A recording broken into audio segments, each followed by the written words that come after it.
Masinika isithombe sokuthi kwenzakalani namhlanje. Siyabona iy'nqola ezimbili ezigcwele ama-fruits.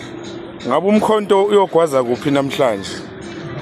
Mhlawumbe uComrade uyoqala ngokuthi asichaze ukuthi ubani wakuphi, kwenzakalani namhlanje. What is the occasion? We are live from Jozini with inkokheli yombutho. Baba unobhala wesikhashana ka-Ward 9. konje umuzi wakaTembu wangobani ngoba ngathi siyalahleka la? Hayi, nginegama elihle lithiwa Comrade Mjondolo. Oh, okay. As you go ahead.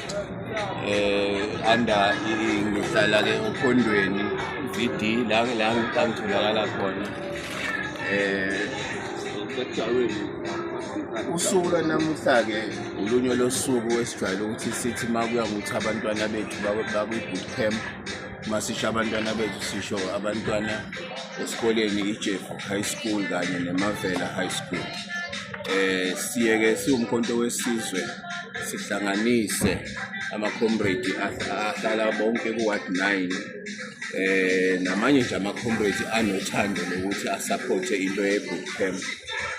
Sihlanganisa sithi ena-ke iprogram yethu iprogram yama-fruits lapho esihambisa khona ama-fruits kulezi zikole.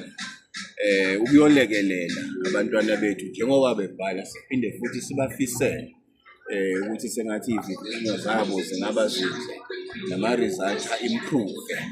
Yilokho-ke kwenza ukuthi senze iprogram ngoba abantwana bangabethu i-majority yabo futhi kungabantwana abanekusasa eliqhakazile. Siyafisa ukuthi abantwana bethu ukuthi bangaba yilokho abakufisayo, bekwazi ukuphuma beyofunda ema-tertiary futhi abazothola umsebenzi, babe nomsebenzi ukuze i-rate of unemployment la ithi ukwehla kakhulu. Yilokho-ke nje msakazi. Sibonge kakhulu Comrade Mjondolo. Sizawuphinde futhi sibuye ngokuhamba kosuku. Asibonge.